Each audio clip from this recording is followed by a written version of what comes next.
ಆದ್ರೆ ನಮ್ಮ ಹತ್ರ ಎಲ್ಲ ಇದೆ. ಅವ್ರ ಹತ್ರ ಎಲ್ಲ ಇದೆ ಆದ್ರೆ ಏನೂ ಇಲ್ಲ. ಅರ್ಥ ಆಗ್ತದೆ ನಿಮ್ಗೆ? ನಮ್ಮ ಹತ್ರ ಏನೂ ಇಲ್ಲ ಆದ್ರೆ ನಮ್ಮ ಹತ್ರ ಎಲ್ಲ ಇದೆ. ಅವ್ರ ಹತ್ರ ಎಲ್ಲ ಇದೆ ಆದ್ರೆ ಏನೂ ಇಲ್ಲ. ಜಗತ್ತಿನ ಫಾರ್ಮುಲಾ ಏನ್ ಗೊತ್ತಾ? ಜಗತ್ತಿನ ಫಾರ್ಮುಲಾ ಏನ್ ಗೊತ್ತಾ? ಬರುವಾಗ ಏನು ತರಲ್ಲ, ಹೋಗುವಾಗ ಏನು ಎತ್ಕೊಂಡೋಗಲ್ಲ. ನಮ್ ಫಾರ್ಮುಲಾ ಆಗಲ್ಲ.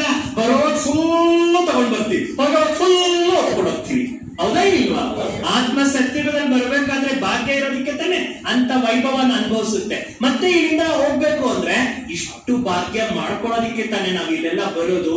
ಜ್ಞಾನ, ಯೋಗ, ಬಟ್ಟಿ, ಕ್ಲಾಸು, ಮತ್ತೆ ನಿಯಮ, ನಿಷ್ಠೆ, ಪುರುಷಾರ್ಥ, ಮಧುಬನ, ಬ್ರಾಹ್ಮಣರ ಸಂಘಟನೆ, ಬ್ರಾಹ್ಮಣರ ಖುಷಿಯ ಜೀವನ, ಬ್ರಾಹ್ಮಣರ ಅನುಭವಗಳು, ಬ್ರಾಹ್ಮಣರ ವಿಶೇಷತೆಗಳು, ಇಂಥ ಮಹಾರಥಿ ದಾನಿಗಳ ಒಂದು ಜೀವನ ಚರಿತ್ರೆ, ಬ್ರಹ್ಮಬಾಬರವರ ಜೀವನ ಚರಿತ್ರೆ, ಆದರ್ಶ ಜೀವನದ ಜ್ಞಾನದ ಕಥೆಗಳು, ಜ್ಞಾನದ ಅನೇಕ ನವೀನವಾದಂತಹ ಒಂದು ಜ್ಞಾನಾಮೃತ. ಇದೆಲ್ಲ ಏನಕ್ಕೆ ಬೇಕು? ಏನಕ್ಕೆ ಬೇಕು ನಮಗೆ? ಏಕೆಂದ್ರೆ ನಾವು ಕಲಿಯುಗದವರ ತರ ಖಾಲಿಯಾಗಿ ಹೋಗಲ್ಲ. ನಾವು ಕಲಿಯುಗದವರ ತರ ಖಾಲಿಯಾಗಿ ಹೋಗಲ್ಲ. ನಾವು ಹೇಗೆ ಹೋಗ್ತೇವೆ? ಬರುವಾಗ ಹೆಮ್ಮೆಯಿಂದ ಬಂದಿದೀವಿ ಕೆಳಗಡೆ, ಹೋಗಬೇಕಾದ್ರೂ ಹೆಮ್ಮೆಯಿಂದ ಹೋಗ್ಬೇಕು. ಹೆಂಗ್ ಹೋಗ್ಬೇಕು? ನಾವು ಹೆಮ್ಮೆಯಿಂದ ಹೋಗ್ಬೇಕು. ಹೆಮ್ಮೆ ಹೆಂಗಿರ್ಬೇಕು? ನಾನು ಅವತ್ತು ನಂಬರ್ 1, ಇವತ್ತು ನಂಬರ್ 1. ಹೇಳಿ ತೋರ್ಸ್ರಿ. ಅವತ್ತು ನಂಬರ್ 1 ಹೇಳಿ. ಅವತ್ತು ನಂಬರ್ 1 ನಶೆಯಿಂದ ಹೇಳ್ಬೇಕು. ಅವತ್ತು ನಂಬರ್ 1. ಏನಪ್ಪ ನನ್ ನಶೆನೇ ಇಲ್ಲ. ಶಿವಬಾಬಾ ಬಂದು ಬ್ರಹ್ಮಂತಾನೆ. ಜನ ಹೇಳ್ತಾರ ಲೌಕಿಕದಲ್ಲಿ ಒಂದಿದೆ, ಅಯ್ಯೋ ಅವ್ರಿಗೆ ಹೇಳ್ಬೇಕಾದ್ರೆ ನಂಬಿಕೆ ಇಲ್ಲ ಆಗಲ್ಲಪ್ಪ. ಅವ್ರನ್ನ ಹೇಳ್ಬೇಕು, ಅವ್ರನ್ನ ತಿದ್ದಬೇಕಂದ್ರೆ ಬ್ರಹ್ಮ ಬರ್ಬೇಕು. ಆ ಬ್ರಹ್ಮ ಬಂದು ಹೇಳ್ತಾ ಇದ್ದಾರೆ.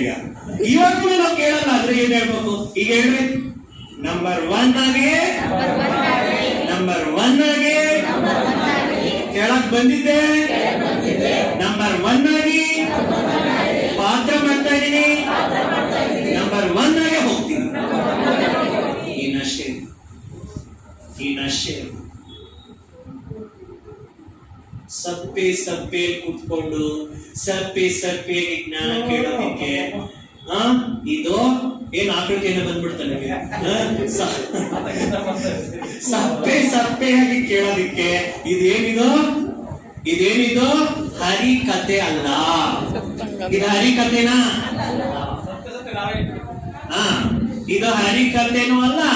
ಇದು ಯಾವುದೋ ಒಂದು ಇದು ಏನ್ ಹೇಳ್ತಾರೆ, ಕಾಕಮ್ಮ ಏನ್ ಹೇಳ್ತಾರಲ್ಲ, ಕಾಗೆ ಗುಬ್ಬಚ್ಚಿ ಕತೆನೂ ಅಲ್ಲ. ಇದು ಯಾವ ಕತೆ? ಇದ್ಯಾವ ಕತೆ? ಜೀವನ ಪರಿವರ್ತನೆ ಕತೆ. ಯಾವ ಕತೆ? ಬ್ರಹ್ಮಜ್ಞಾನ. ಈಗ ನೀವು ಪ್ರಶ್ನೆ ಕೇಳಿ, ನಾನು